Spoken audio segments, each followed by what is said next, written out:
Good morning, everyone. Britt Simon here. How are you all? I love this first comment, Britt the King. I agree. I think I should be. Um, but yes, thank you. Good morning, Sad. How you doing? So welcome. It's Saturday morning here in California. It's been sort of an interesting week for me personally, but kind of a lot going on. But anyway.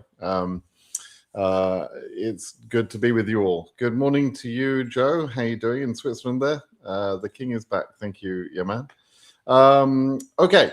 I'm going to try and take some questions this morning. I'm sure we're going to be asked about the CEAC data. So actually, I should get that ready. I want to show you something about the CEAC data for those of you that don't quite understand what's happening so far. So I will show you that.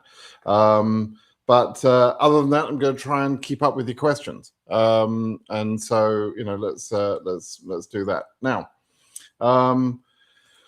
This question is going to come up 27,000 times. Will they open the Greencard 2027 application, please? Yes, of course they will. They will. Okay, 27,000 times more. They will open DV27. They've announced they will. It's part of law that they'll do it. They have they've modified the form and they've published the modifications to the form months ago. They've been working on this. They will. Just freaking relax. They will do DV 2027. They will. Oh, and when they do DV 27, by the way, do make sure you go to dvphototool.com. If I got that. Oh no, that's Britt Simon says. I've got the wrong t-shirt. But go to phototool.com and get your photos there. Okay. Let's see. Will the DV lottery be active in Cameroon? That's an interesting question. There are several embassies based on localized feedback that have not scheduled cases yet. And it's really, really difficult for me to know what they're going to do next. I can't predict what an individual embassy is going to do next, right? I don't have any way of getting that information. You locally may be able to get more information than I will be able to. So you could, for example, use local lawyers, etc., to contact the embassy to ask them what the heck is going on. You could have Twitter campaigns. You could have mini demonstrations outside the U.S. embassy. Peaceful, demonstrations. But be careful with demonstrations outside U.S. embassies, right? But as long as it's peaceful and well-natured and that sort of thing. There's things you can do locally that I can't do, right? I can't contact the U.S. embassy and say, hey, what's going on, you bunch of Muppets? I can't do that, right? They don't give a damn about me. And they're not answerable to anyone. The individual embassies cannot be forced to do, some level of interviews. So if they set the level of DV lottery interviews at 0 in a month, nobody, including KCC, including anybody else, can force them, and certainly not me, can force them to schedule DV lottery interviews. They are entitled to make that decision locally according to, the government, according to lawsuits that have argued that point. They're just entitled to do that. So I don't know what will happen. And it's a big risk.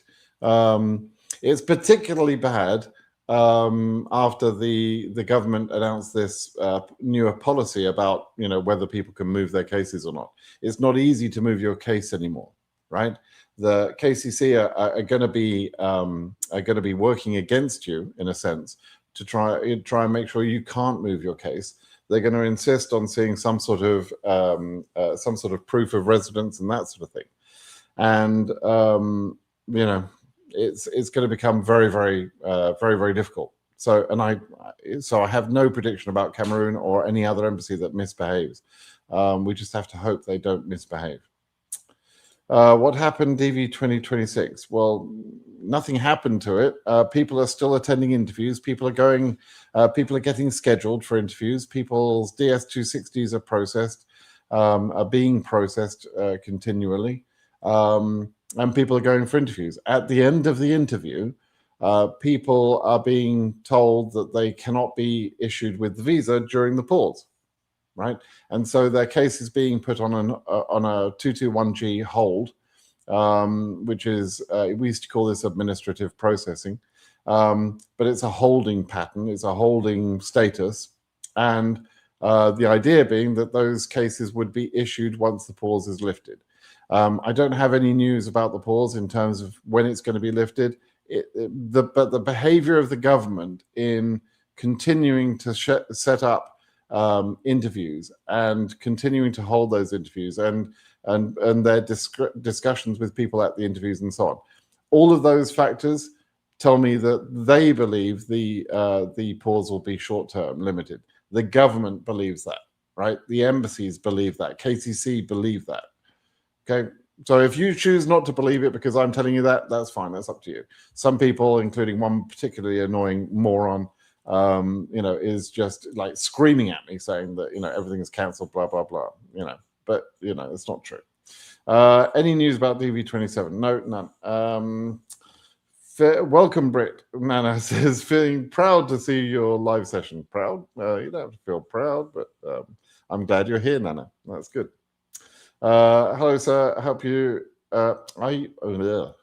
So, sir, how are you? Hope you're having well. Oh my God, I have dyslexia, and when there's confusing sentences, like not quite written correctly, it sort of sets it off.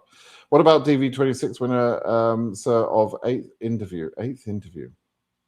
You've had 8 interviews, or you had an interview on the 8th? Would that be February the 8th? I'm not quite sure. Can you try and make your questions a little bit more clear? I have a question. Burundi is eligible for DV until he's on the blacklist country. Okay, so the travel ban is affecting 39 countries, right? From a DV lottery point of view, some of you are still concerned and still confused about this word partial. Some of you say, I'm from a partially banned country. Can I, should I continue with DV lottery and that sort of thing, right? Remember, a partial ban is a full ban on immigrant visas, and DV lottery is an immigrant visa, right? So a partial ban, all 39 countries, whether they're partially banned or fully banned, they're all banned, 100% banned for DV lottery, okay? I want you to be really clear about that. Now, is the ban going to be removed before the end of the year? I personally don't think so. I think they're probably going to leave this travel ban in place for months, possibly a very long time. And I think that countries may be taken off of the travel ban. They may be added to the travel ban. I don't know. But the travel ban in general, there's no particular reason why the government would take it off. And it suits their policy and it sounds good from their point of view. So I would not be surprised if they leave the travel ban in place until the end of the fiscal year, at least, and maybe into next year. There's no particular date at which I can see it being removed, right? Now, if it's not removed and you're from a travel banned country, you're not going to get your visa. That's the simple truth of it. The only way that you're going to get a visa is if you have a valid exception, an exemption to the ban, right? And that exemption is typically the most common one would be someone who legitimately has a second nationality and a passport on that second nationality, and that second nationality is not from another banned country, right? So in that case, you can be exempted from the travel ban, but and there's also some very small number of people will be exempted based on religious minority exceptions and that sort of thing. But in general, most people won't be given any exemption other than that second passport thing. And even the second passport thing, there is a policy memo flying around now that talks about people that obtain that second nationality through an investment visa, basically. And it's clear that they're trying to cut down on people just buying a second nationality in order to overcome this ban. They don't want that to be the case. And so they're beginning to implement policies that would cut down on, on second nationalities being, just sort of obtained quickly from certain friendly countries where you can make a small investment of money and get a nationality from that country. they're going to cut down on that, and that will become a reason to deny a case at some point, right? So we have to be aware of that too. When will the pause be lifted, Sir Simon? I don't know. They will, but nobody knows when. Hello, Brit Simon. Yeah. When is the suspension going to be lifted? Yeah, lots of questions about that then. Good morning. I've been waiting for your update concerning what is happening about DV Winners 26. That's pretty much what I just explained, right? Okay, let me relax. It's back. Hopefully I win. Good. They're afraid because looks like even Supreme Court losing credibility, and it's not going against unlawful decisions of Trump. Trump is behaving in a sort of a lawless manner in a sense. They're playing a very, very sort of fine line. They're playing a game around a line of what they can do. They've got tremendous support from the Supreme Court. They have they've stacked the Supreme Court. They've got more people that support Trump in the Supreme Court than before. Even though there are some aspects of the Supreme Court decisions that tell us that even they're a little bit nervous about what Trump is doing. But the Supreme Court is not able to enforce any of its decisions. In the past, we've had presidents and we've had administrations that perhaps took some sort of argument to the Supreme Court. The Supreme Court made their ruling, and the government changed their behavior based on the ruling. Trump now is less inclined to change the behavior, right? So, and instead has created this rhetoric that, well, that's just activist judges, and the judges are not to be trusted, and that's another sort of rhetoric. It's the same rhetoric that he began when he was sowing the seeds of mainstream media, anti-mainstream media, and it's just an undermining of people's common sense. If you tell people you're not able to trust what the media tells you, and people parrot this thing of mainstream media, as soon as you hear mainstream media, that person is brainwashed, right? They're complaining about the mainstream media, and they've been brainwashed already. The little green worm has gone in their head already that says, I'm not going to believe the journalists. Now, back in my day, journalists were held to a different standard. They had to have certain types of professionalism. The modern media, quicker media, and our ability to share information on platforms like X and that sort of thing has sped up the whole sort of news cycle process. And to an extent, if journalists actually took the time to be careful with what they're saying, and looking at both sides, etc., they would becoming irrelevant faster than they actually are. And so what's actually happening is that, yes, they're being somewhat more partisan and somewhat more quick to jump to a conclusion, and not putting both sides of the view out there, because because I can quickly go and put my opinion on X and on Twitter or on Facebook or whatever, and and the journalists become sort of old news, right? Not fake news, but old news, right? And so we have to be a lot more careful how we're consuming that information. And the mainstream media is suffering a little bit of a crisis because of the speed of information. But that doesn't mean that there aren't good journalists out there. It doesn't mean that the information isn't out there. And journalism is the way that you keep the government in check. It's it's the fourth branch of government, it's been known as in the past. And it's about telling us, the people, that the government is behaving well or not, in some cases, and sometimes keeping them in balance. But Congress should be keeping the government in balance, and they're not. They're not doing their job. The court system is trying to keep the government in balance, but they have no teeth, right? They can't do anything.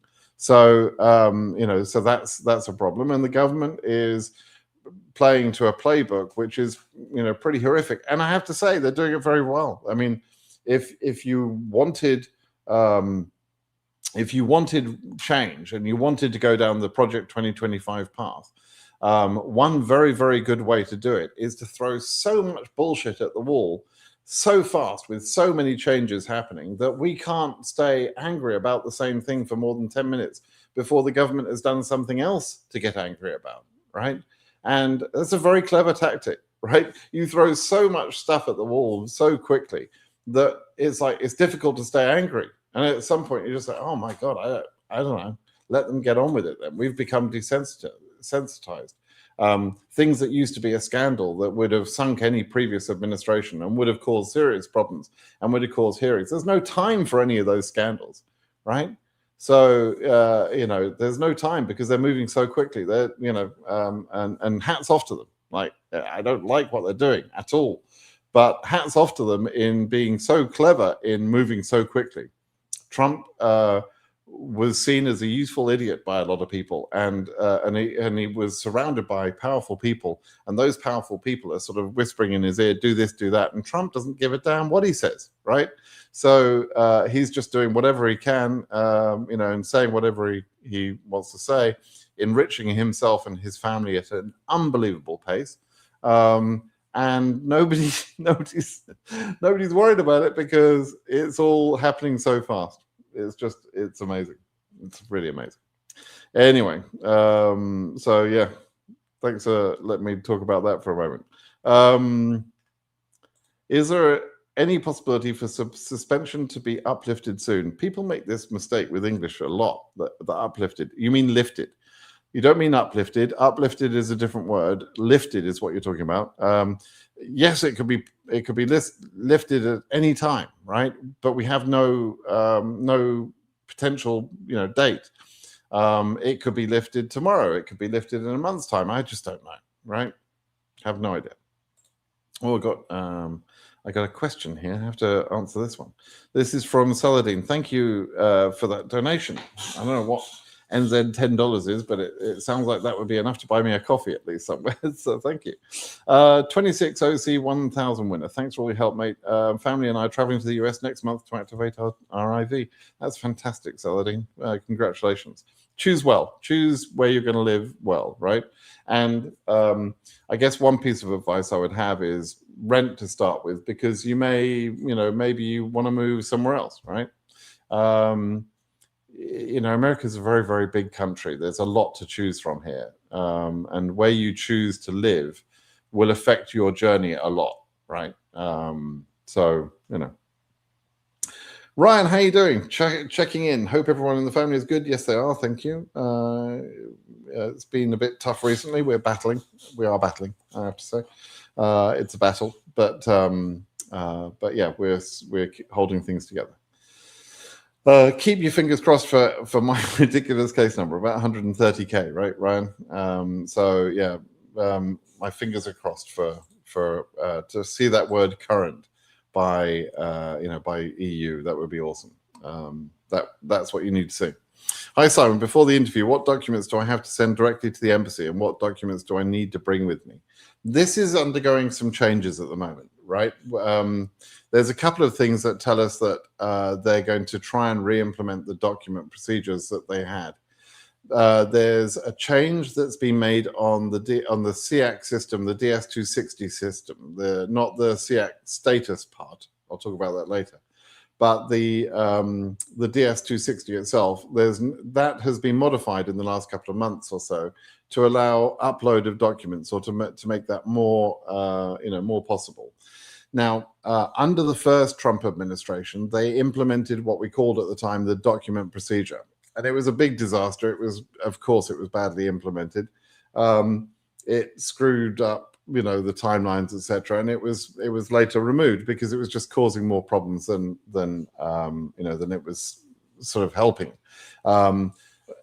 During that document procedure timeline, you had to send documents to KCC, and they would review the documents, and at some point you would become documentarily complete and ready, as well as just DS260 processed, right? So they used to do that, but they've stopped doing that, and the instructions make it clear that we don't have to send documents to KCC. However, They a couple of months ago they made this modification to DS260s, and also a couple of months ago, a couple of embassies started implementing pre-interview reviews of documents. So London, I think, have done that. I think Sydney Embassy have done that. And a couple of embassies have started doing this thing where they're actually asking for documents to be sent prior to the actual interview. So it's clear that there is a change coming. And I think that those procedures, and that's not since the pause, by the way, that's just a general sort of tightening up of the procedures where new administration comes in, new leadership comes in to Department of State, and they say, well, we could do better with screening people if we had more of their documents earlier, right? And so, it's likely to go through some changes. And in the meantime, we have a sort of slightly odd situation where some embassies have always been asking for the documents up front, and some have never done that and are starting to do that now. But so we have to keep an eye on that and see what happens, right?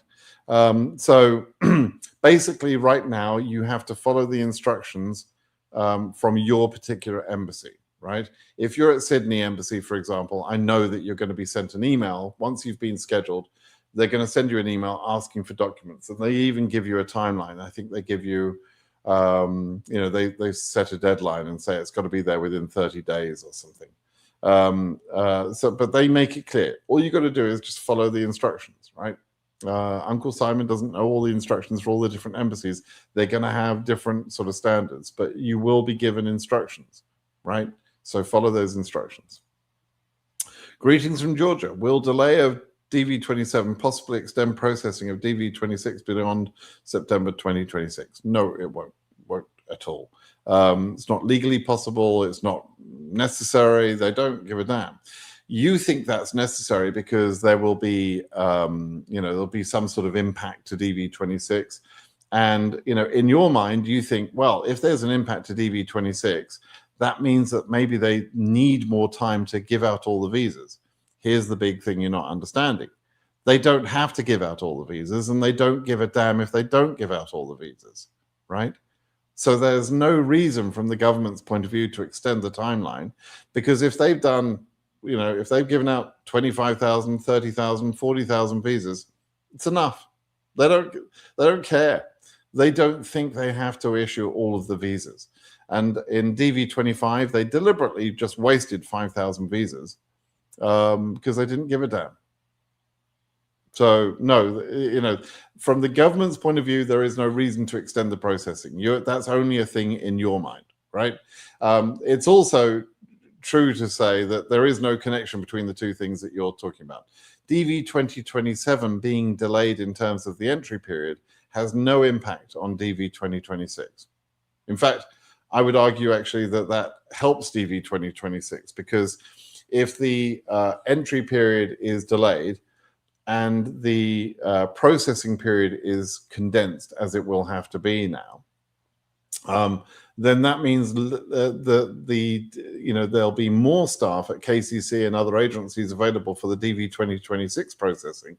There'll be more of those available to work on DV 26. So quite the opposite to your thinking here. There isn't an impact of DV 27 in any negative way towards DV 26, right? Just isn't. It's not a thing, right? Sorry, but your thinking is not right, Alex. Does those who had their interviews should worry? My family and I were 6, and the medical examination was expensive, and the $330. We are so worried now. What are you worried about? You're worried because you've been put on pause. Is that what you're worried about? Yeah. But let's think this through. The government, I know some of you think, so I have this conversation with people occasionally. They're like, oh yeah, this DV lottery, they get so much money from this. That $330, that's so much money. Oh, that's really, the government really want to make that money, right? They don't give a damn about the money. This is the petty cash. This is nothing. They make so if you took the $330 and multiply that by, let's say, 70,000 people that go for interview, actually 65,000 people that go for interview. That's something like $20 million, right? From that $20 million, they have to pay for the operation of KCC, which they pay contractors for that. The KCC staff are not Department of State staff. They're contractors. Apart from a few leadership positions, they're contractors paid for by the program itself. The program is supposed to be cost neutral, meaning it shouldn't cost the country any money to run the program. The $330 is supposed to cover the cost of KCC and the cost of the staff at the embassy in order to perform those embassies and perform those interviews. $20 million is nothing to pay for all those costs. Nothing. It's not a lot of money at all. This country is, hemorrhaging more than that money on the coffee bill, on a daily basis, right? I mean, it's just not, $20 million is nothing, right? It's not important. Now, from your point of view, $330 plus the cost of the medical, yeah, it's important. But they haven't taken that money with the idea that they're sort of somehow scamming you, right? They genuinely believe that, particularly for those interviews that they arranged for February after the pause was announced, which was on the 19th of December. So the interviews that have happened since then have happened in the full knowledge that the pause is in place and that the interview cannot result in a visa being issued at the end. And so they've been taking that money, etc., and they've been telling more people to go for their interviews and for their medicals.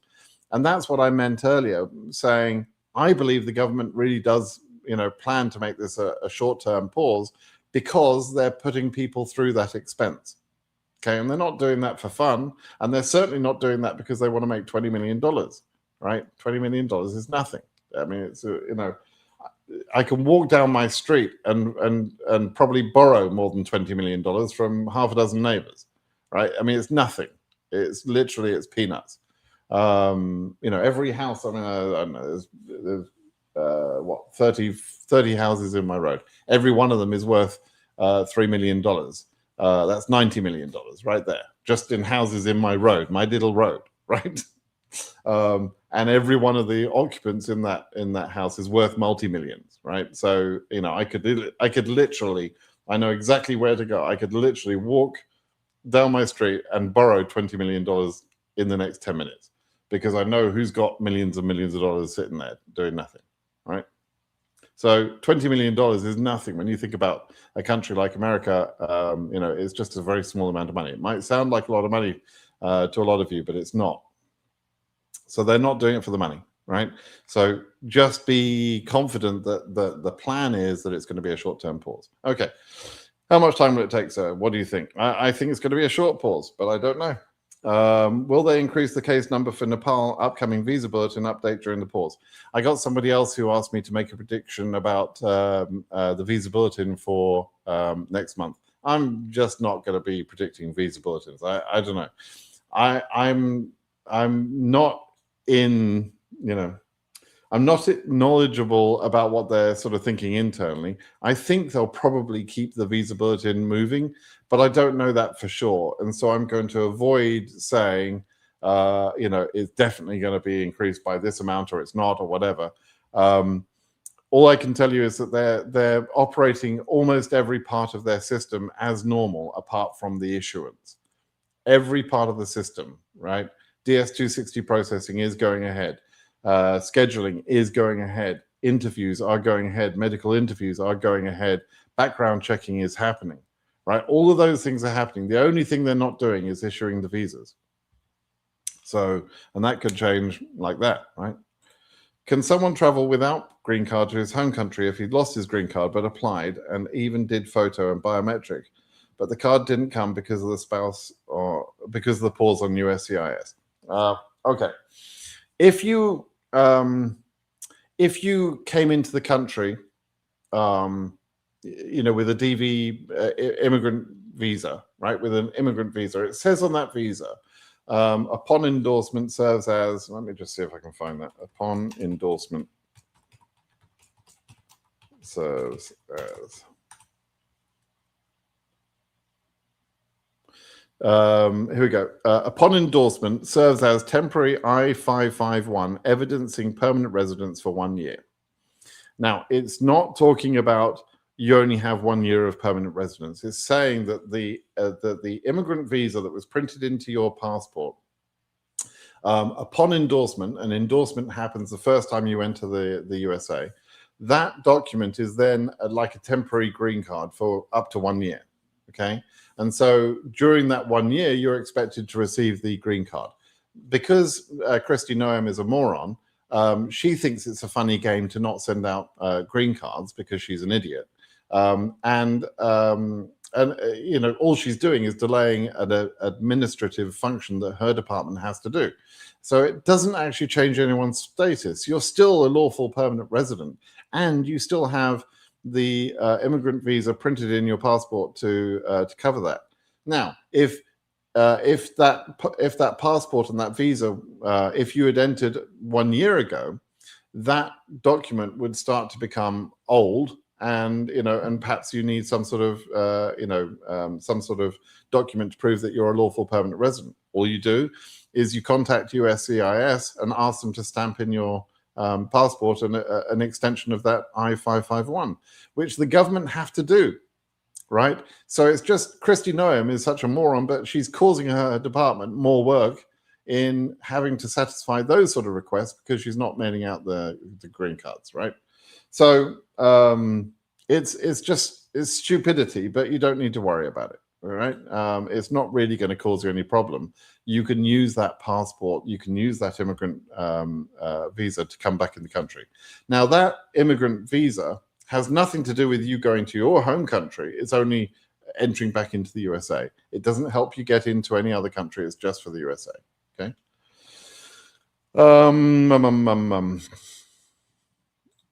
Hi, Peter says, good to see you. Give me a word of encouragement for me as a DV26 applicant. I think I need it. You'll be okay. All right. So, you know, the travel ban is a big problem, right? The travel ban, out of all the factors, the travel ban is obviously the biggest problem we've got. The pause is not such a big problem. Okay. The pause is going to be over relatively soon, I believe. But the travel ban is obviously a huge problem. So if you're affected by the travel ban, that's a problem. God only knows what what Trump will do next. But yeah, there's good reason to think DV 2026 will still be successful as long as the pause is short term. It's not really a problem, and the interviews are continuing, right? So you don't need to be worried about that. This is amazing, right? So Abdir Sak Mohammed. Hi, Simon. Is there any information about the DV 2020 court results? We're in DV 26. This is 6 years later, right? And the appeal has been over a couple of years now. DV 2020 is finished. It's over, my friend. There is no possibility that is going to continue in any way. We lost the appeal in the end. We lost the appeal on the only part that was keeping the thing alive. So we won the appeal, we won the process, the lawsuit in DV 2020 and DV 2021. In that, visas were processed and issued during that year, right? We got visa issuances happening between September 4th and September 30th of 2020. For example, that was the judgment by Judge Mehta. We won all of that. But he also then set aside some visas for later issuance, right?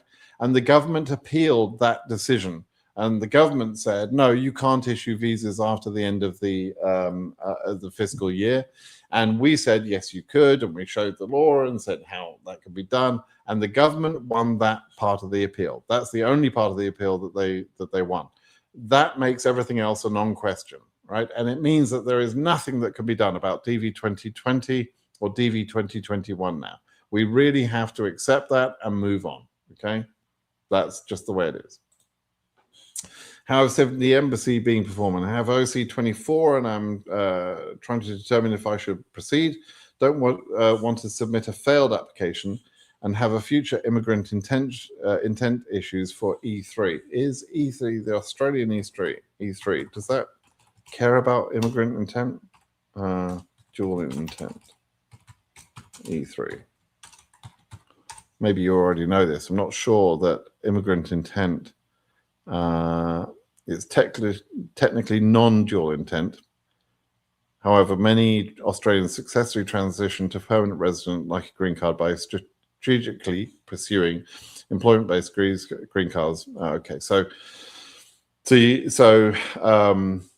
E3 for Australians, and it's a particular visa for Australians. So it's technically non-dual intent. So yes, your intention to emigrate is kind of a problem. But with Aussies, Aussies are generally a sort of a rule-following type nation. There's not sort of overstay issues and that sort of thing to the extent of some of the other countries, right? And so and they're financially secure and so on, and so it's not such a problem. So yes, you do need to be somewhat concerned about immigrant intent, but I don't think it should be the only thing you're considering, right? Now, to go back to your number, in a normal year, your number is probably too high. OC24 is probably above the highest case number that I would expect them to go to. Remember, it's 2,400 out of 3,300 max numbers, right? So it's slightly more condensed than last year's numbers. So 2,400 is significantly high. However, the travel ban in other countries could mean that Africa and Asia donate some extra visas to the other regions, to South America, Oceania, and Europe. However, again, however, that's only if the government decide to do that. So, we don't know. So on the one hand, we know the travel ban is probably going to mean that there's going to be unused visas. On the next hand, we know that those unused visas, there is a part of the law that allows those to be redistributed to other regions.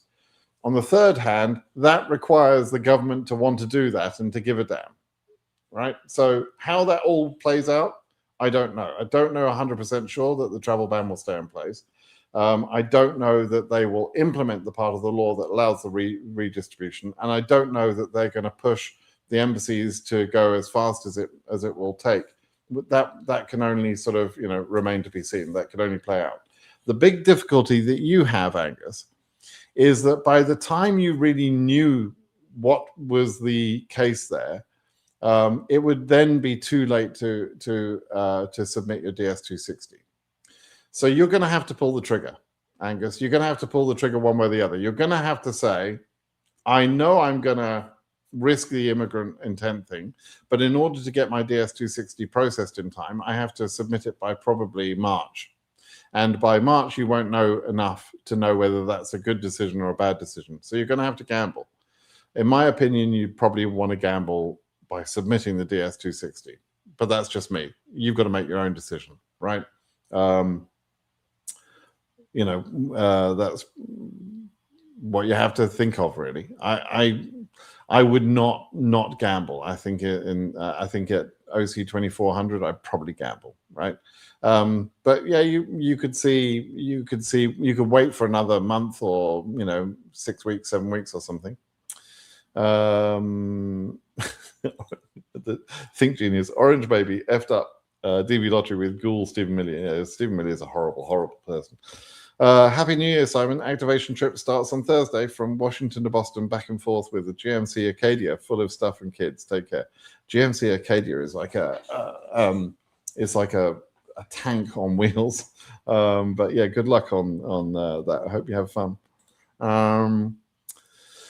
They're not sending 2NLs for February interviews. Nairobi Embassy case number 36K. They haven't got to 36K yet. It's not that they're not sending 2NLs. It's just that they're not to that level yet, right? So let me show you some data. This is a good time to show some data. And we'll talk about what we can see and what we can't see from the CEAC data. Okay, so where can I put me? Let's put me down there and let's toggle this menu because I get told off if I don't toggle the menu. Right. So you can have a look at Nairobi, right? And you can come down to this here, and you can see where they've got in terms of interviews. Now, before the data went dark, right? This is only this is data on the 1st of January. From that point forward, we've become blinded, and this is an important thing. I'll come to this in a moment. I'll talk about this blinding in a moment because this is highly significant. But you can see that Nairobi started off getting nearly 90 cases per 2,000, right, for Africa. And that appears to have gone down, but it's gone down because of the blinding, right? So they had cases up to around about 10,000 in Nairobi as of January the 1st. And that would have been interviews arranged in October, November, and December that they were arranged for that time period, right? And also for January. But once it got to February interviews, we've lost the data. We don't have visibility of that data anymore. We're getting blinded, right? So the only thing we knew is that there were 316 cases already scheduled in Nairobi when we took the data on January the 1st, and probably more than that. But where exactly they've got to, I don't know. You're going to have to find that out locally. And this is why I've suggested to some people they needed to have good community-based Telegram groups and that sort of thing where you're talking. So I don't know where they've got to in terms of the interviews. But whereas you're saying they haven't sent 2NLs for February, that may not be true, right? It's just that they may not have got to your number yet, right? Now, talking about the blinding, Zarthisius has implemented this feature to show dark cases. Now, what's a dark case? Right? I just want to cover this a little bit. A dark case is a case that was there on January the 1st and has since become invisible to us. The reason a case becomes dark is because when we go into the CEAC chart, CEAC data, there are these two new fields for the passport numbers and the letters of the surname, right? And so on January the 1st, Zarthisius was able to extract cases one by one through this form using NA, the letters NA, and NA there, right? And that works to a certain point. But the point at which it gets changed is when the first 5 letters of the surname are added into this field and the passport number or a passport number is entered into that field, right? That is happening as the embassies get the cases. It's happening after the cases have gone in transit. It's when the cases are being marked as ready. And that is blinding us. It's effectively removing that case from the database, right? We can't see it anymore because we don't know the name and we don't know the passport number. By the way, I should just tell you, if you're trying to find your own case, your name is probably going to be in the name. But up to now, I've heard people who've been able to say, let's say they put their name in there and we put Brit Simon, right? So that's 5 letters of my last name, right? Or my name. The combinations I've heard is that the name has been in there, but for some people, they were able to get their data by putting in NA in the passport number. Some people put their own passport number in there. Some people put the passport of a spouse, and some people even put the passport of one of the derivatives. In fact, Zarthisius had a little bit of a theory at some point that it was the last passport number. So if a case was single, then obviously it's only going to be the passport ID of the individual applicant. But if there is an applicant and a spouse, it could be the spouse, and maybe that was the last one updated, right? It's really bizarre how they're doing this, but but try all of those. Try, if you're trying to retrieve your data through this form, obviously your last name is your last name, but unless you're from one of the countries like Spain where the last name is different for the main applicant than from each other, right? But the passport number could be your passport number, could be your spouse's number, could be one of the derivative children's passport number, could be any of those, or it could be NA, right? Meaning that the embassy didn't update it. But the fact that this is even a question tells me that they've implemented some hokey process where the embassy is responsible for updating that number.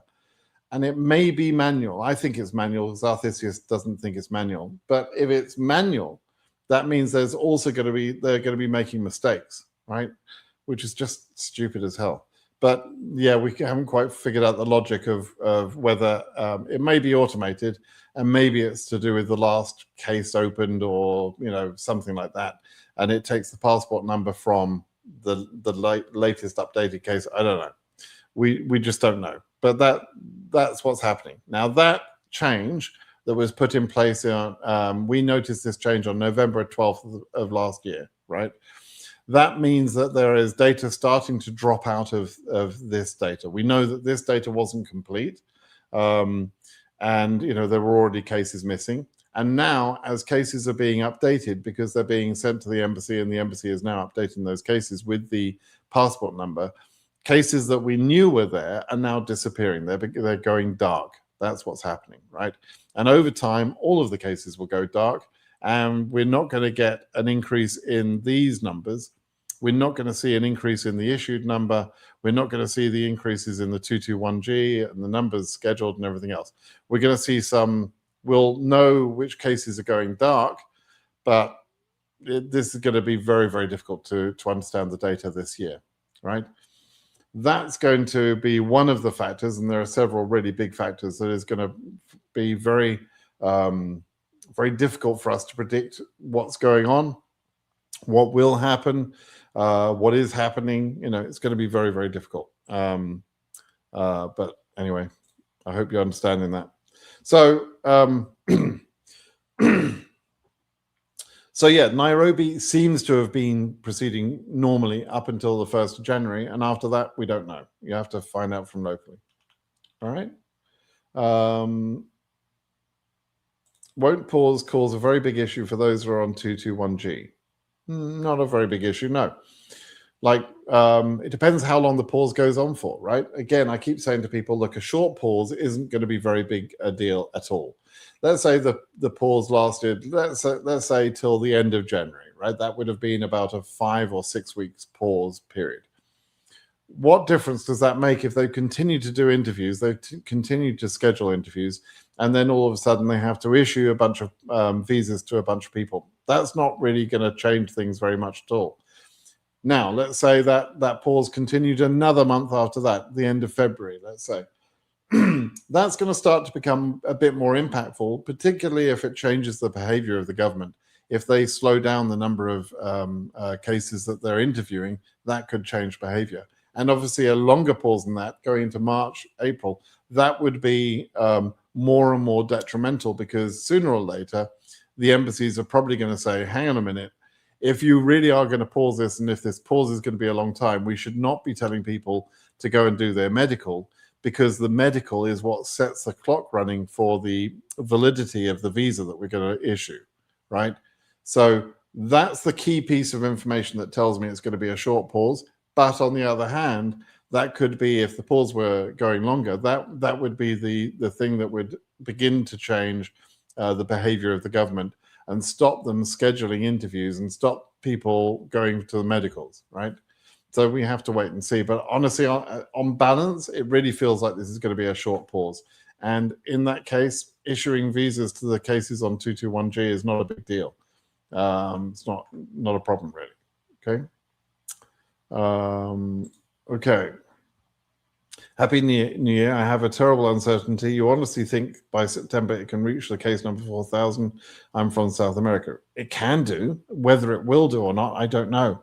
There's no way I can anticipate at this point with everything that's going on. Let me just show you something here, actually. Let me show you something that I was sort of thinking about. The question I have in my mind is what I'm going to do about my annual predictions, right? I'm going to turn that off for a second.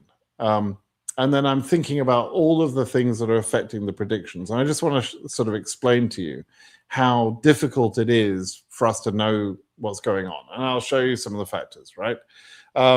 Some of you won't really have been paying attention to this, but the new policy on interview location is impactful.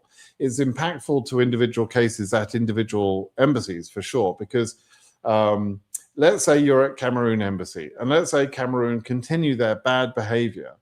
And so you wanted to, up until last year, you were able to say to yourself, okay, I know that the embassy is not behaving well, and I'm gonna contact KCC and get moved to another embassy.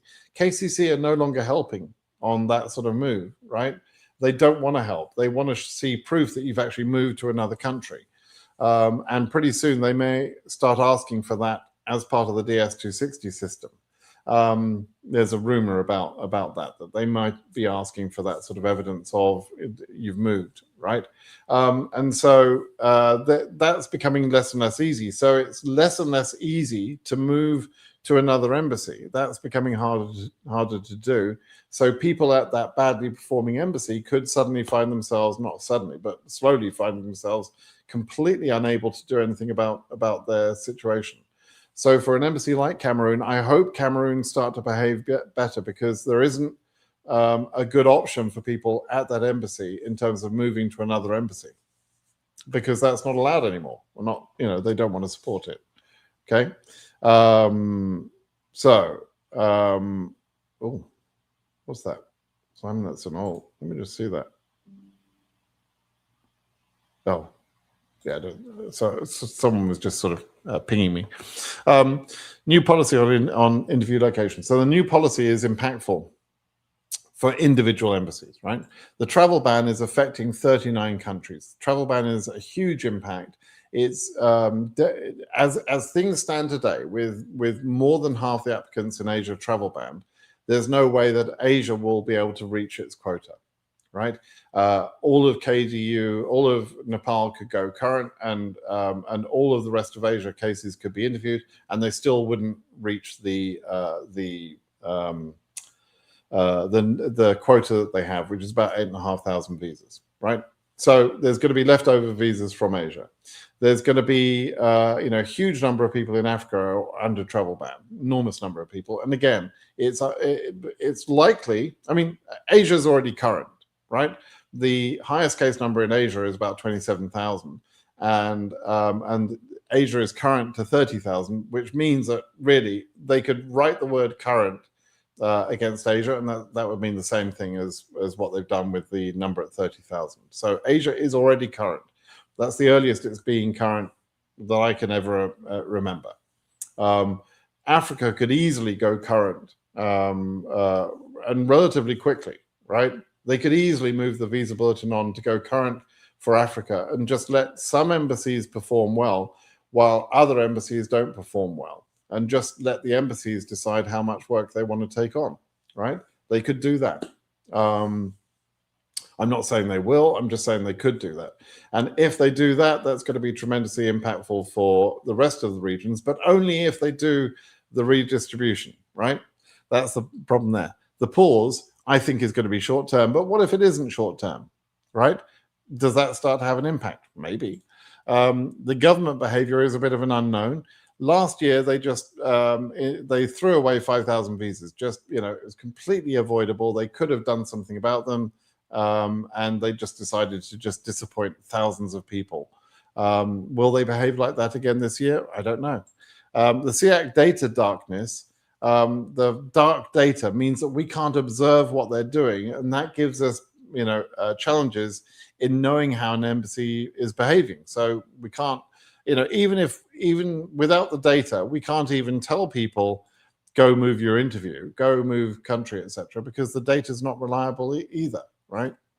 And then the Trump effect, right? The Trump effect emboldens people in leadership, so that someone like Kristi Noem could stand up and talk about nonsense or whatever, and she knows she's completely untouchable because she can say whatever the hell she wants. Marco Rubio used to be much more careful in the way he talked, but now he's completely emboldened to say, we're going to behave how we want to behave. Thank you very much. That's our right. So things have changed, and it's because of the Trump effect.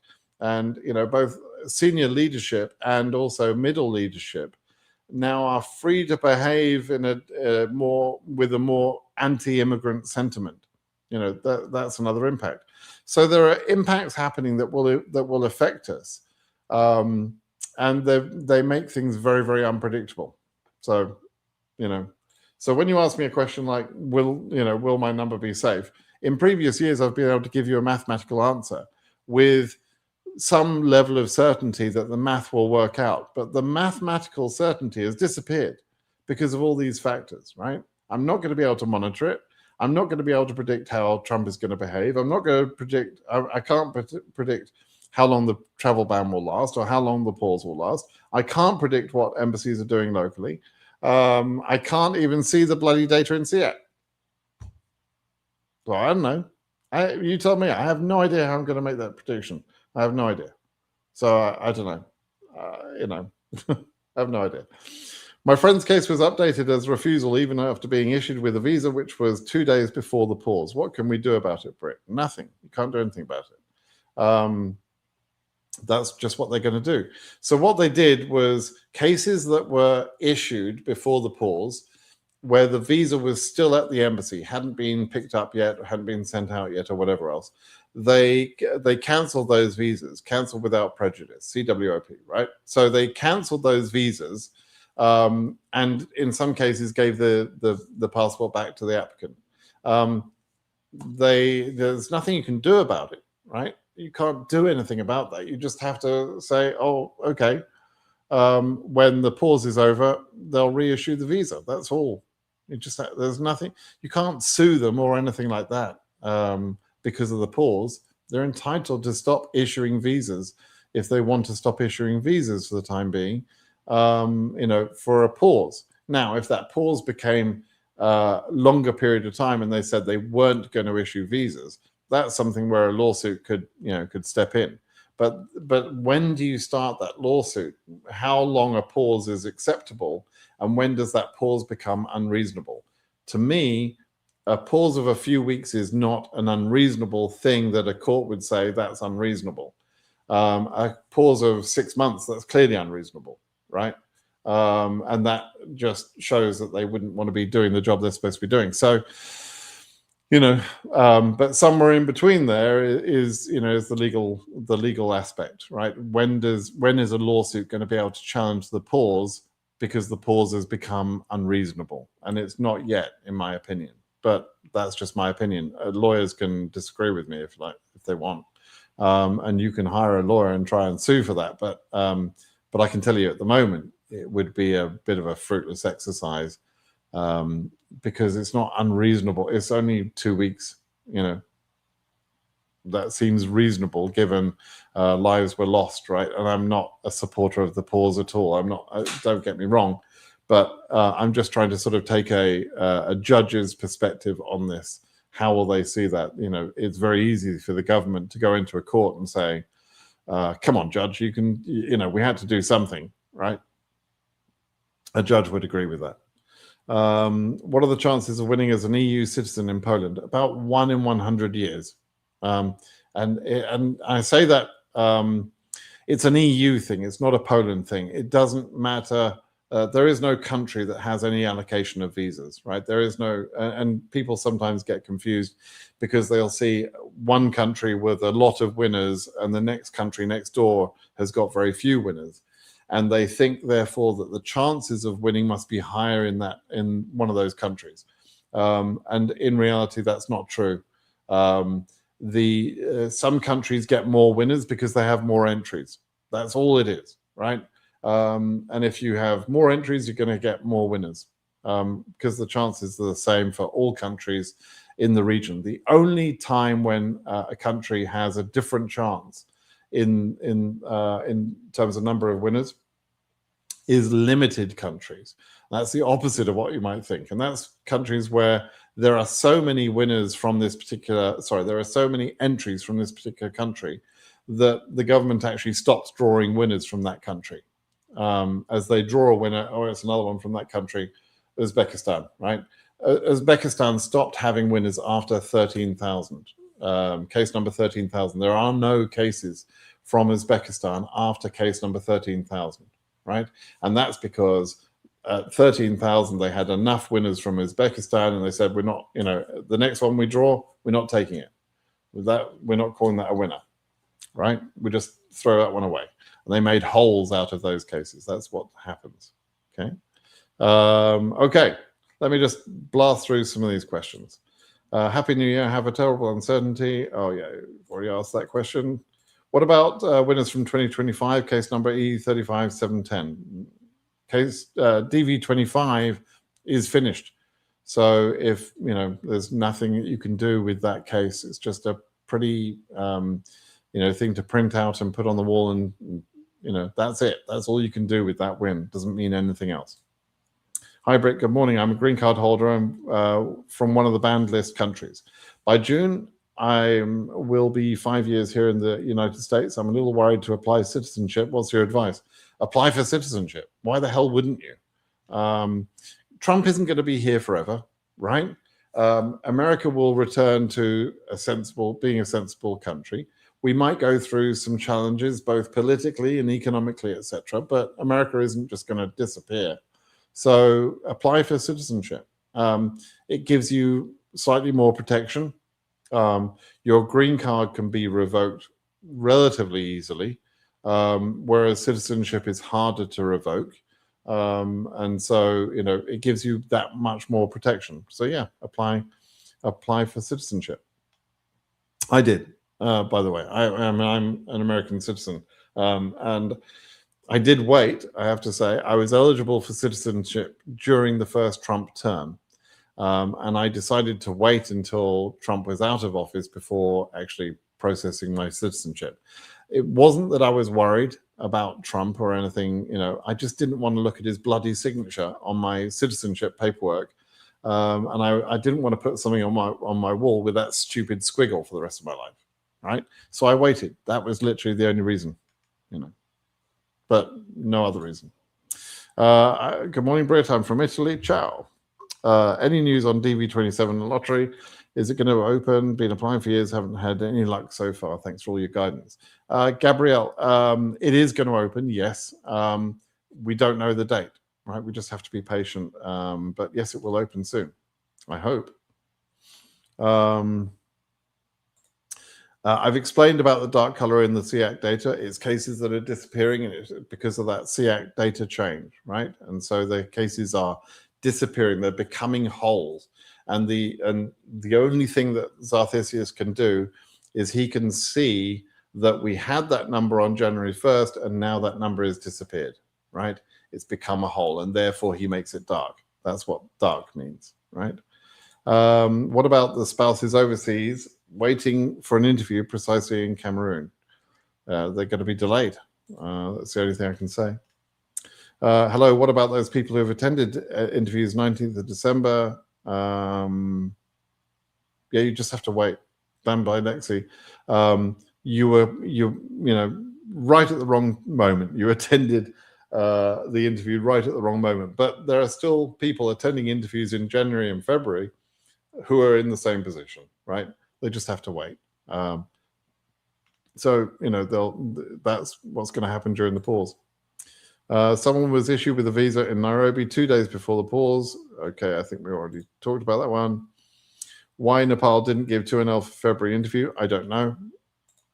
What about Morocco? Is it too late? No interview appointment, just 507. Just 507. That's not just, that's quite a lot of people. But I don't know what's going to happen from that point forward for Morocco or any other embassy. Would it make sense to assist to pay medical exams to assist the interview? Assist to pay medical exams. Well, you have to pay for the medical exams. In some embassies, they will accept you going to the interview without having the medical, right? So some of you might want to do that option. And the reason you would do that is because you think the pause might go on for too long, and that's going to decrease the amount of time you have to enter the USA after you're issued with a visa. So, you can do that in some embassies, but some embassies won't let you do that. So you can check with your embassy about whether to delay your medical or not. Shouldn't we start discussing and preparing for a suitcase challenging their delay starting DV27? No, I don't think so. I don't think. I think Curtis has actually started to think about that.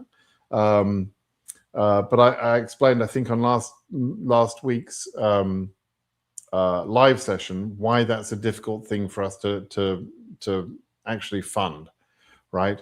And someone did give me a suggestion. Someone said after my live session last week, somebody said that I could start a kind of a contract thing. My issue is this. Let's say it's going to cost, and I'm just guessing these numbers, right? But let's say it costs $20,000 to start a lawsuit, and it's going to be at least that. I think probably more, right? How do I pay for that? Do I pay for that personally? I can't. I'm not going to spend $20,000. I already did one lawsuit for the UK entrance last year, and it cost me money. And I can't justify at the moment, with everything I'm spending on at the moment, I can't justify spending another 20 grand on starting another lawsuit because because I feel it's the right thing to do, right? I also don't feel it's the right thing to do. I actually I believe the DV27 will start, so I don't think a lawsuit is necessary. But let's just go down the path a bit. So let's say it's going to cost 20 grand. I then start a GoFundMe to try and get some of that money, right? So that I don't have to pay the whole 20 freaking grand. And let's say I get $10,000, right? And then let's say they just randomly they open DV27 or they announce DV27. What do I do with that $10,000, right? I can't give it back because you can't give it back easily through the GoFundMe. And, it's just like I'm now sitting on 10 grand and I don't do this for money, right? So that's kind of a difficult problem for me. What do I do with that $10,000? I don't need the $10,000. I don't want to take $10,000 from people who've got less money than me. So I don't want the $10,000. That's a problem. So somebody said, okay, you could create a coin, sort of like a cryptocurrency contract where the money is committed, but only on the condition that the lawsuit is actually necessary and it goes ahead at some point. Well, yes, but it's a bit complicated, right? It assumes that everybody knows how to operate, a cryptocurrency contract and so on. And quite a lot of the people that listen to me are from Africa, and cryptocurrency is not necessarily a big thing there. I mean, there are some countries still operating, the currency is minutes, data minutes, in phone minutes, right? Because the banking systems are not really that useful there. So in those countries, am I going to be talking to people about a cryptocurrency contract? Come on, that's not going to work, right? And so I don't think I can get involved in that lawsuit. My heart's not in it because I believe DV27 is going to start, and I don't want to be sitting here with the problem where I've collected a bunch of money and then I don't run a lawsuit because the government announced DV27 is opened. So funding that lawsuit is the problem, So there you go. Yeah, man. Had an interview on January the 8th in Nepal, passed the interview, but the visa was not issued immediately for me and many others. What will happen in such a case? You'll wait. Yeah, man. You're going to wait until the pause is over. You're going to be in 221G holding status, and then when the pause is over, you'll be issued. Okay, you just got to be patient. What is the 2 years rule? My daughter have got a J1 visa to work as a monitor in a summer camp, and the visa has this annotation. That would have been a good question to ask before you took the bloody visa. So it's not DV lottery, but I suggest you Google that. There is a commitment of a 2-year period where after receiving that visa, you have to go back to your home country and work out of the country, out of America, prior to coming back to America. That's what it's about. But you can Google it. It's not my area of expertise, but that would have been a good thing to find out before actually using a J1 visa.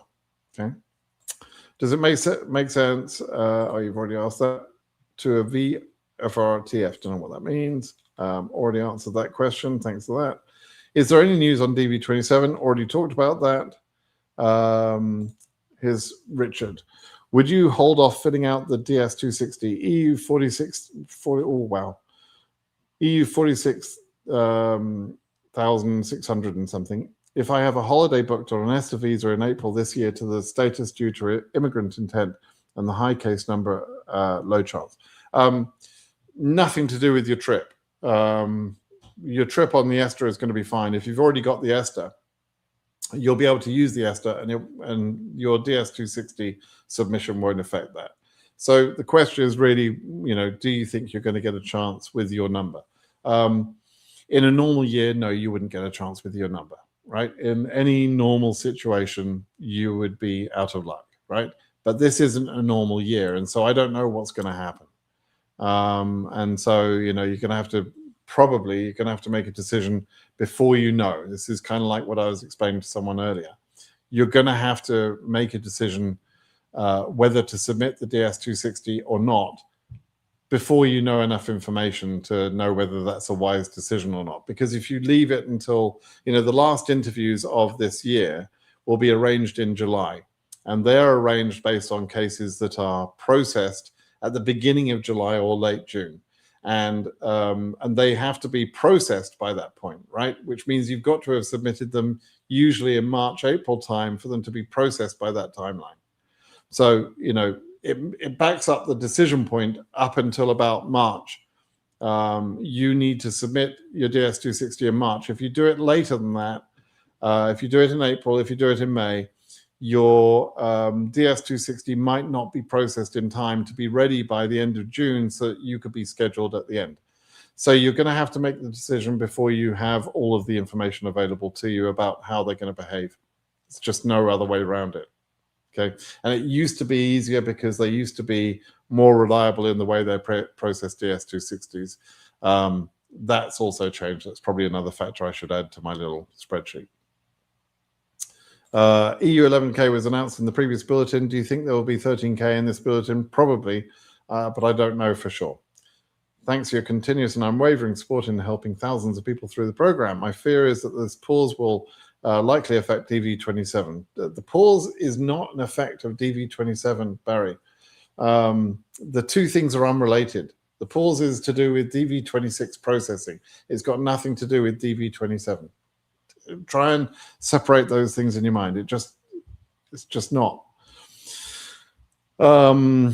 Is it reasonable to believe that they will not start the DV27 entry period until they have restarted DV26? Don't know. I don't think that that's a reasonable connection personally, but we'll have to wait and see. I have a valid printed DV visa dated December 18th, but received it with a 221G letter dated December 22nd, and CEAC status refused. Does the later letter invalidate the physical visa for travel? That's really interesting. What they should have done is given you.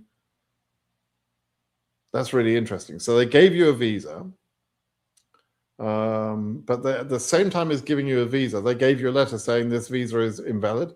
That's nuts. What they should have done is they should have marked that visa as cancelled without prejudice.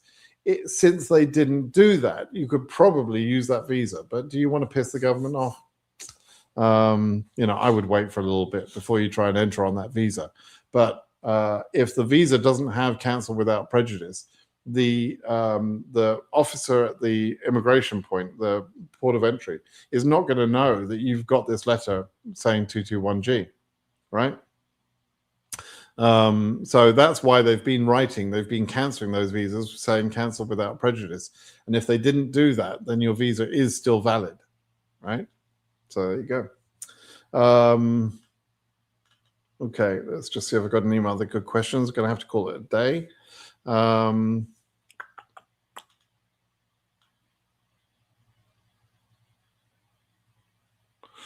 If we resort to the judiciary, will there be a solution to disrupt appointments in Morocco? Any comment in general? Right. So in general, when we sue the government, we sue the United States operations of the government, Department of State, etc. But embassies cannot be necessarily affected by that behavior. They are affected a little bit. Like in DV 2020, for example, we sued. The embassies were not taking any cases whatsoever. And we sued the American government, and Judge Mehta on September 4th said to the government, hey, you've got to start work. And this was a Friday night. And by Sunday, I think it was, by Sunday, they were actually setting up 2NLs for cases, and they did an amazing job in the period of time from September 4th to September 30th, and they issued 7,000 visas, even though this was during COVID times and so on. So the embassies do respond to what the government has been told, but you can't really force an individual embassy to behave some way. If they, for example, say, hey, we've got no staff, or all of our staff are sick, or whatever, right? Then, you know, there's not much that you can do about that for an individual embassy, okay? I'm current in EU, but cannot get in CEAC. Even though I type my info as current, it keeps saying your search did not return any data. Any reason why? Yeah, so you have to put in NA, right? But if you've been scheduled already, then you're going to put your name and your passport in the field there where it says passport ID, and you can use your spouse's passport ID as well. You can try that. You can try one of the derivatives passport, even the kids. You know, try different passport IDs and see if you can get in that way. Okay, that's if you've been scheduled. If you haven't been scheduled, then it should still work with NA in those two fields, right? Okay, let me just see if there's one or two more questions, and then we'll call it a day. I think I've explained this, Flavio Chira. I think I explained this earlier. So the 39 banned countries, people from those countries, generally speaking, will not be able to get their visas, which means that there are going to be lots of visas left over available from the global quota. The global quota is actually split up into regional quotas, not per country, but regional, right? And so there's a regional quota, for example, of 23,000 something for Africa and 8,500 or so for Asia. Africa and Asia won't be able to use those quotas. It just won't happen because the travel ban has impacted so many people in those regions. And so then the leftover visas could theoretically be used by other regions and other countries in other regions. However, that takes the government wanting to do that, and it takes them to make a decision early enough to say, yeah, we're going to use those visas that way, right? So, and I don't know for sure they're going to do that, right? We have to wait and see.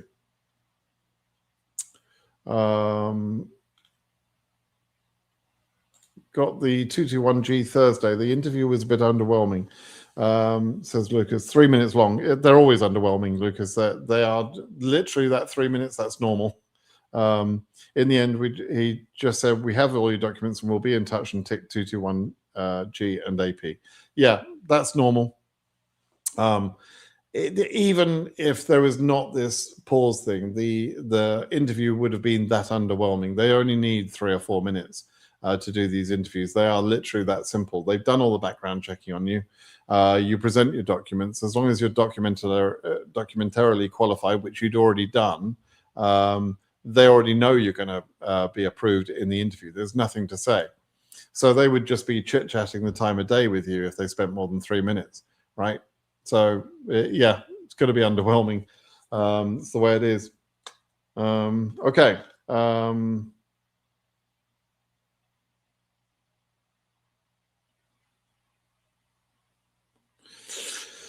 Well, if the DV26 pause continues 90 days, what will be the impact on EU region case numbers? I'm a selectee with EU 13,000 case number. I just want to count mathematically when is the red line for me. Look, at EU 13,000, you're not in a red line situation. EU numbers go up to 48,000.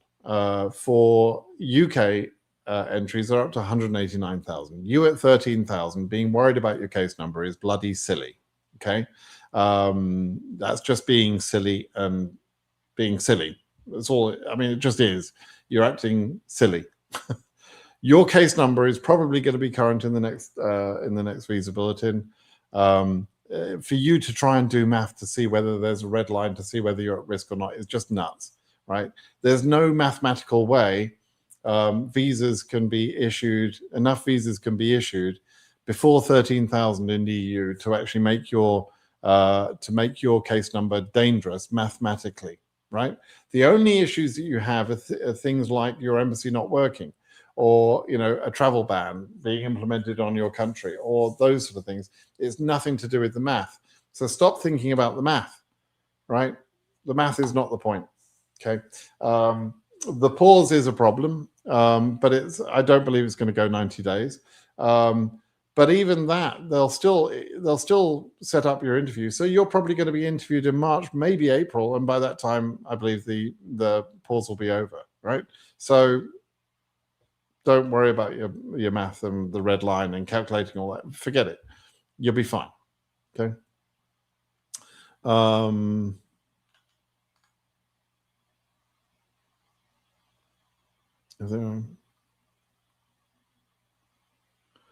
Okay, probably the last question because I don't quite understand it. But in my opinion, if they are to open the DV27, which, as we know, it's Congress law and it must be run, then it benefits the DV26 as the new vettings will apply to DV27. So no reason for 26 to hold.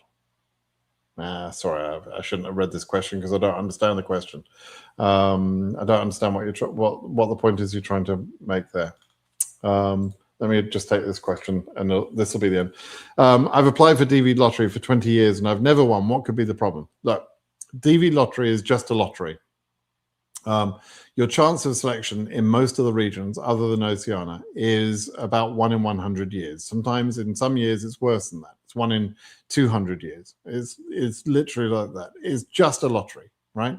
So if you have a chance of 1 in 100 years and you've applied 20 years and never been selected, that's kind of correct, right? Because you haven't tried 100 times yet. Now, I'm not saying you have to try it 100 times. I think my wife won our lottery on the second year we applied, and some people win on the first year they applied, etc. But your chance of selection is 1 in 100 years. So as long as you're doing the basic things correctly, you're answering all the questions truthfully and accurately, you've taken a good photo, your photo complies with the rules, etc., and you'll use my website for that, DV lottery, dvphototool.com. As long as you've done those things, then you've done all you can do, and it's still just a lottery. It's not a plan. Okay, that's all you have to think about. All right, everybody, I'm going to go. I've got to go to breakfast, and I'm hungry, so I got to go. Thanks for listening in this morning. Appreciate your time, and I'll think about what to do about prediction videos. I'm still not sure what to do. All right, bye bye now.